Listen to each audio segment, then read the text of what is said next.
અષ્ટપાઉડ પ્રવચન નંબર 12 ગાથા 11-13 જૈન દર્શન અંતર સ્વરૂપ વસ્તુનું સ્વરૂપ અખંડ આનંદ આદિ અનંત ગુણોનો પિંડ એની શ્રદ્ધા એટલે કે ષડ દ્રવ્યની શ્રદ્ધા, પંચ અસ્તિકાયની શ્રદ્ધા, 7 તત્વની શ્રદ્ધા, 9 પદાર્થની શ્રદ્ધા, જેમ છે તેમ જાણી શ્રદ્ધાન કરવું, ભેદ વિજ્ઞાન દ્વારા આત્મ સ્વરૂપનું ચિંતન કરવું, અનુભવ કરવો, એ પણ હજી વિકલ્પ છે.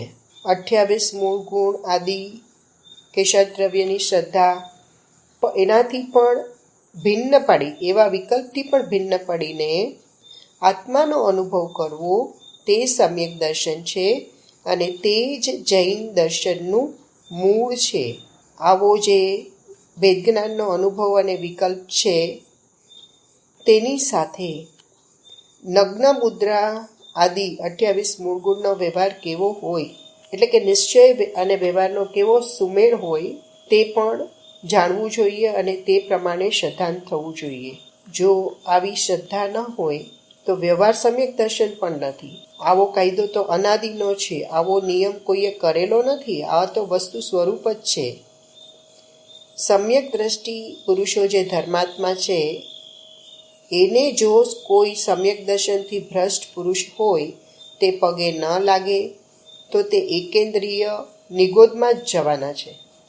અને જે પુરુષ દર્શનથી ભ્રષ્ટ છે પણ સમ્યક દ્રષ્ટિ પાસે પોતાને નમસ્કાર કરાવડાવે છે તે લૂલાને મૂંગા એટલે કે હવે એકેન્દ્રિયમાં જ જશે, તેનું ફળ નિગોદ જ છે.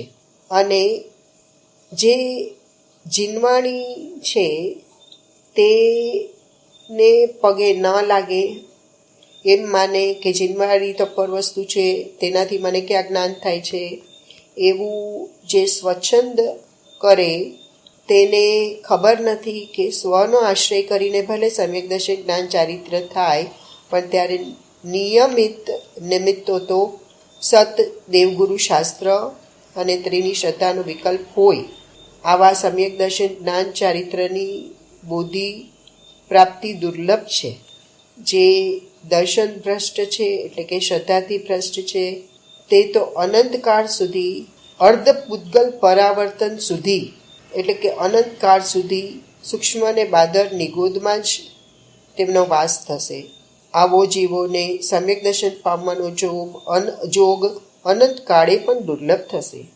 માણસપણું ન પામે ત્યારે એને શ્રવણ કરવું તો મુશ્કેલ જ થાય.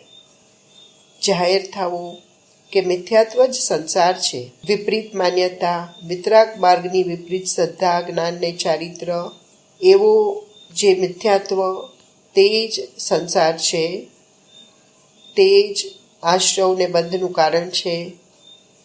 મિથ્યાત્વનો અભાવ તે સમ્યક્ત્વ, તે સંવર, નિજરા અને મોક્ષ છે. જે આવા પંચમ કાળમાં ખોટી રીતે જેને સમ્યક દર્શન ન હોવા છતાં પણ પોતે જાણે આચાર્ય છે એમ મનાવે છે અને બીજા લોકો તેની પૂજા કરે એમ માને, તેને તો જાણે કે હવે 3 રાશિનો કાળ પૂરો થઈ ગયો હોય એવું લાગે છે, એટલે કે હવે તો નિગોદમાં જ વાસ થાય એવું લાગે છે. અને જે લોકો કોઈ પણ કારણસર લજ્જાથી કે ભયથી કે ગારદથી આવા મિથ્યા દ્રષ્ટિ લોકોનો વિનય કરે છે તેમને પણ સમ્યક દર્શન જ્ઞાન ચારિત્રની પ્રાપ્તિ થતી નથી. કારણ કે કરવું, કરાવવું, અનુમોદન બધાનું ફળ સરખું જ હોય છે. જય જિનેન્દ્ર.